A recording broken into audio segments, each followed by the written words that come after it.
The young child loves nature. He is born attracted to nature.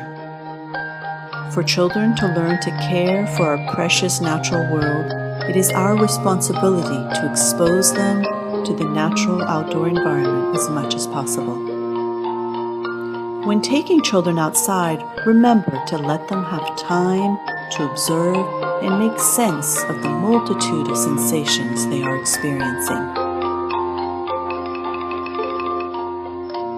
As children absorb their natural surrounding, it is also an ideal situation to give them simple, clear language to help them classify and understand their discoveries.